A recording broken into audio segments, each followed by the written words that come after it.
A joint sitting in Johannesburg. The Cannabis Expo kicks off in Sandton tomorrow and it brings together entrepreneurs and enthusiasts. It will also feature industry leaders and government representatives who will then discuss cannabis business, health, regulation and opportunities. The new Cannabis for Private Purpose Bill has yet to be ratified, and Cannabis Expo Silas Howarth speaks to us now about what to expect at the Expo. Silas, thank you for your time. Good morning. Yeah, thank you for having me. Morning. Morning. How's the planning going? Oh, it's been awesome. Right. Yeah, it's been months and months in the making.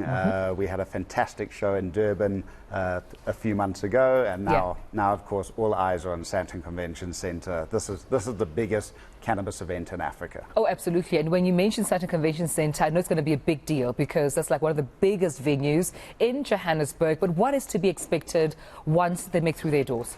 You know, I think what we've done right and why the Cannabis Expo is so popular and has been just growing and growing and growing is the fact that it's certainly about business, it's certainly about cannabis business, people interested in getting into cannabis business, becoming cannabis entrepreneurs, and the entire business side of things. But of course, there's a fun side of it as well. Right. So we've got over 150 different exhibitor stands with literally the entire melting pot of the cannabis industry there, and every type of different innovative cannabis product on display. Of course, there's panel discussions, really important discussions happening with industry leaders, with government, and the public, sort of getting together and discussing really important things of how to move cannabis legislation forward, and many other things there. And then, of course, there's also a cannabis food market. There's a freedom festival outside, so it's a lot of fun.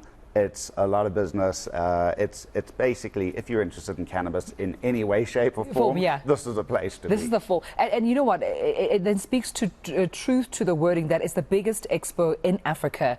I mean, right now, not only in terms of, you know, the panel discussions we'll be having, the magnitude of the event, but also the stands that are booked, I understand, are also booked by international suppliers, local suppliers. So you're not only meeting your South Africans there, but also the whole world will basically be there. It's fascinating to see the different products coming out of Canada, America, the states where cannabis has been legal for a while. And we're learning from that, and they're learning from us as well. There is such innovation here. There is such excitement around the industry here. And it's amazing to see, you know, the different products across the board. Yeah. So tell me more about the Freedom Festival as well. The Freedom Festival is awesome. I mean, the Cannabis Expo is open from 10 a.m. until late till 9 p.m. at night, Friday, Saturday, and then through to Sunday. So, you know, you browse, you have fun, you check out the stands and the products, and then you head through to the Freedom Festival, all part of the same show. You chill outside there.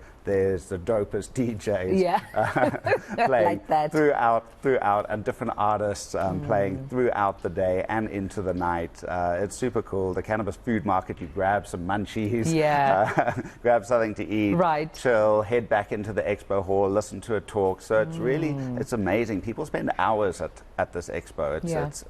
It's a hell of a fun day or night out. Absolutely. I understand from the 18th to the 20th of November, 10 a.m. to 9 p.m. Overall, besides the festivities that will be taking place, what are you hoping this expo will do for the cannabis industry in the country? I think what's really encouraging is that for the first time this year, we've seen government really, South African local government really engaging with the industry and engaging with the expo as well.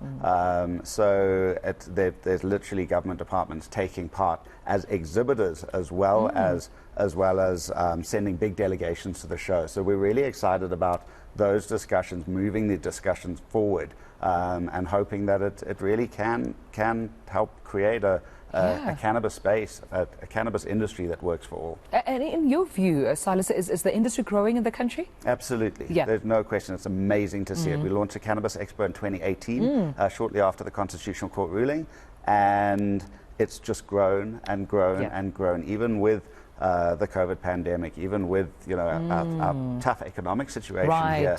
This industry has so much potential, and people see that, and it is growing. It certainly could grow faster, and it certainly could be allowed to grow faster. But but it's growing regardless, and it's exciting to see I think the expo is a great place to start in terms of networking and just starting those engagements, and also just having, you know, a good time. So tickets are still available. Tickets are still available. It's actually discounted online at the cannabisexpo.co.za, but you can also buy them at the door at the Sandton Convention Centre. Oh, thank you for joining us. Silas, Howarth, thank you so much for telling us more about the Cannabis Expo. So if you missed out on the Cannabis Expo, getting your tickets, and perhaps you're not sure what to expect there, Silas simplifying it for you. It's going to be a melting pot of literally everything, and not only with South African suppliers, international stands have been booked as well. So you can get there. There will be, you know, panel discussions. There'll be munchies. There'll be a food market. There'll be so much drinks, beverages, discussions, networking galore,